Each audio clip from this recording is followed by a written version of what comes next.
Functions ആണ് chapter 10, that is functions. ഇനി functions തന്നെ നമ്മൾ കഴിഞ്ഞ ചാപ്റ്ററിൽ കണ്ടു. എന്തൊക്കെയുണ്ടായിരുന്നു? ഗെറ്റ് ഫംഗ്ഷൻ ഉണ്ട്, ഗെറ്റ് എസ് ഫംഗ്ഷൻ ഉണ്ട്, ഗെറ്റ് ചാർ ഫംഗ്ഷൻ ഉണ്ട്. അതൊക്കെ എന്താണ്? ഫങ്ഷൻസ് ആണ്. അപ്പോൾ ആ ഒറ്റ ഒരു നെയിം മാത്രം കോൾ ചെയ്താൽ മതി. അതിനുള്ളിൽ സ്റ്റോർ ചെയ്തിരിക്കുന്ന ഡേറ്റ, വാല്യൂസ് അല്ലെങ്കിൽ ഒരു സ്റ്റേറ്റ്മെൻറ്റ്സ് എല്ലാം തന്നെ ഒരുമിച്ചൊരു പ്രോഗ്രാമിലേക്ക് എടുക്കുന്നതിന് വേണ്ടി ഉപയോഗിക്കുന്നതാണ് എന്ത്? ഫങ്ഷൻസ് എന്ന് പറയുന്നത്. അപ്പം ചില കോംപ്ലക്സ് ആയിട്ടുള്ള ചില ടാസ്ക് കാണും. അതിനെ എന്ത് ചെയ്യുന്നു? ചെറിയ ചെറിയ സ്മോളർ ടാസ്കുകൾ അല്ലെങ്കിൽ ചെറിയ ചെറിയ മൊഡ്യൂൾസ് ആയിട്ട് ഡിവൈഡ് ചെയ്യുന്നു. എന്നിട്ട് അതിനെ ഒറ്റ കോമൺ പേര് വെച്ചിട്ട് എന്ത് ചെയ്യാണ്? ഡിവൈഡ് ചെയ്തതിന് ഒരു കോമൺ പേര് വെച്ചിട്ട് ഐഡൻറ്റിഫൈ ചെയ്യുന്നു. അതിനെയാണ് നമ്മൾ ഫങ്ഷൻസ് എന്ന് പറയുന്നത്. സോ ഒരു എൻറ്റയർ പ്രോബ്ലത്തിനെ എന്ത് ചെയ്യുന്നു? Entire problem is divided into small sub problems. ചെറിയ സ്മോൾ സബ് പ്രോബ്ലംസ് ആയിട്ട് ഡിവൈഡ് ചെയ്യുന്നു. എന്നിട്ട് എന്ത് ചെയ്യും? സെപ്പറേറ്റ് പ്രോഗ്രാംസ് ആയിട്ട് അതിനെ റൈറ്റ് ചെയ്യും. ഇങ്ങനെയുള്ളൊരു അപ്രോച്ചിനെയാണ് നമ്മൾ മോഡുലാർ പ്രോഗ്രാമിംഗ് എന്ന് പറയുന്നത്. Okay, the process of breaking, ഇത് അണ്ടർലൈൻ ചെയ്യണം, നോട്ട്ബുക്കിലേക്ക് എഴുതണം. The process of breaking large programs, ഒരു വലിയ പ്രോഗ്രാമിനെ ചെറിയ ചെറിയ സബ് പ്രോഗ്രാംസ് ആയിട്ട് ഡിവൈഡ് ചെയ്യുന്നതിനെയാണ് എന്തെന്ന് പറയുന്നത്? മോഡുലറൈസേഷൻ എന്ന് പറയുന്നത്. ഇനി ഈ സബ് പ്രോഗ്രാംസിനെയാണ് നമ്മൾ എന്തെന്ന് പറയുന്നത്? ഫങ്ഷൻസ് എന്ന് പറയുന്നത്. ആ ചെറിയ ചെറിയ സബ് പ്രോഗ്രാമുകളെയാണ് ഫങ്ഷൻസ് എന്ന് പറയുന്നത്. അല്ലെങ്കിൽ ഫങ്ഷൻസിൻ്റെ മറ്റൊരു ഡെഫിനിഷനാണ് എന്ത്? The sub programs are called functions. ഇനി ഈ മോഡുലാർ പ്രോഗ്രാമിങ്ങിന് ചില അഡ്വാൻറ്റേജസ് ഉണ്ട്. That is the merits of modular programming. അപ്പോൾ ആദ്യമേ ഹെഡിങ് കൊടുക്കുക, മോഡുലാർ പ്രോഗ്രാമിംഗ്. അത് കഴിഞ്ഞിട്ട് ഈ കാര്യങ്ങളെല്ലാം നോട്ട്ബുക്കിലേക്ക് എഴുതുക. മോഡുലറൈസേഷൻ എന്താണെന്ന് എഴുതണം, ഫംഗ്ഷൻ എന്താണെന്ന് എഴുതണം. ഞാൻ അണ്ടർലൈൻ ചെയ്തിരിക്കുന്നത്. അടുത്ത ഹെഡിങ് കൊടുക്കണം, മെറിറ്റ്സ് ഓഫ് മോഡുലാർ പ്രോഗ്രാമിംഗ്. എന്തൊക്കെയാണ് മോഡുലാർ പ്രോഗ്രാമിങ്ങിൻ്റെ അഡ്വാൻറ്റേജസ്? ഒന്നാമത്തേതാണ് it reduce the size of program. ഇപ്പോൾ ഫസ്റ്റ് അഡ്വാൻറ്റേജ് എന്താണ്?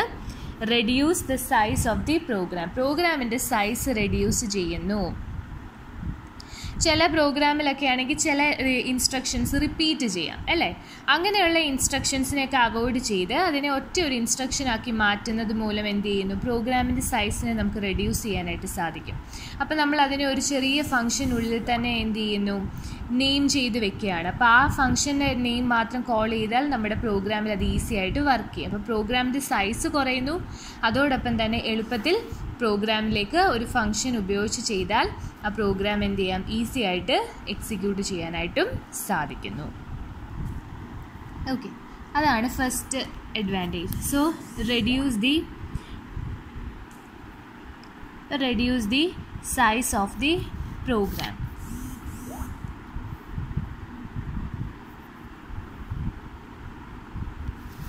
അപ്പോൾ അതിൽ നിങ്ങൾ അണ്ടർലൈൻ ചെയ്യേണ്ടത് the modular approach helps to isolate എന്ന് പറഞ്ഞാൽ eliminate the repeating task and write instructions for this. എന്നിട്ട് നമ്മൾ അതിനൊരു നെയിം അസൈൻ ചെയ്യുന്നു. This can be invoked by using the name. അതുകൊണ്ട് തന്നെ നമ്മുടെ പ്രോഗ്രാമിൻ്റെ സൈസ് എന്ത് ചെയ്യുന്നു? റെഡ്യൂസ് ചെയ്യാനായിട്ട് സാധിക്കും. അതാണ് എഴുതേണ്ടത്.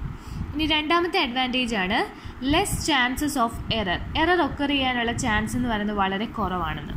അപ്പോൾ when the size of the program is reduced naturally the syntax error will be less അല്ലേ? പ്രോഗ്രാമിൻ്റെ സൈസ് കുറയുന്നതനുസരിച്ചിട്ട് ആ പ്രോഗ്രാമിൽ ഒക്കർ ചെയ്യുന്ന സിൻടാക്സ് എററിൻ്റെ എണ്ണം എന്ത് ചെയ്യാണ്? കുറയുവാണ്. അതുപോലെ തന്നെ ലോജിക്കൽ എററിൻ്റെയും കോംപ്ലക്സിറ്റി എന്ത് ചെയ്യുന്നു? കുറയുന്നു. സോ അതാണ് രണ്ടാമത്തെ advantage. So when the size of the program is reduced, it will be less and the chance of logical error will also be minimized.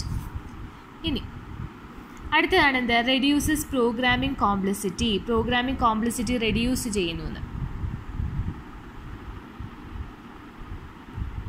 അതായത് നമ്മളൊരു വലിയ പ്രോഗ്രാമിനെ ചെറിയ പ്രോബ്ലംസ് ആയിട്ട് ഡിവൈഡ് ചെയ്യുമ്പം തന്നെ എന്ത് ചെയ്യാണ്? പ്രോഗ്രാമിൻ്റെ കോംപ്ലക്സിറ്റി എന്ത് ചെയ്യാണ്? അതനുസരിച്ച് കുറയുവാണ് അല്ലേ?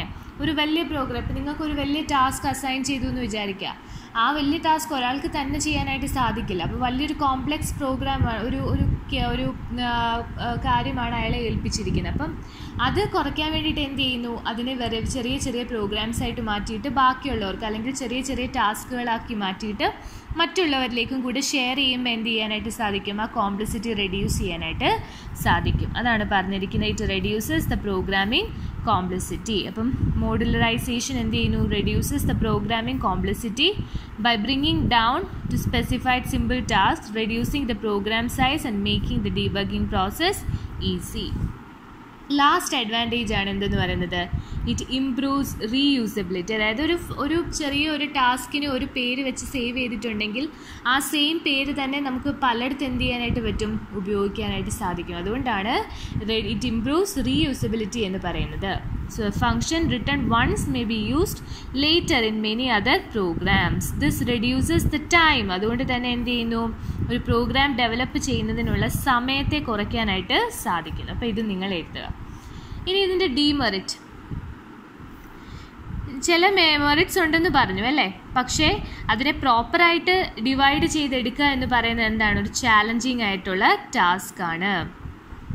So that is the demerit of modular programming. So advantages പഠിക്കണം. ഒന്നാമത്തേത് reduces the size of the program, രണ്ടാമത്തേത് less chance of error, മൂന്നാമത്തേത് reduces programming complexity, നാലാമത്തേത് improve reusability.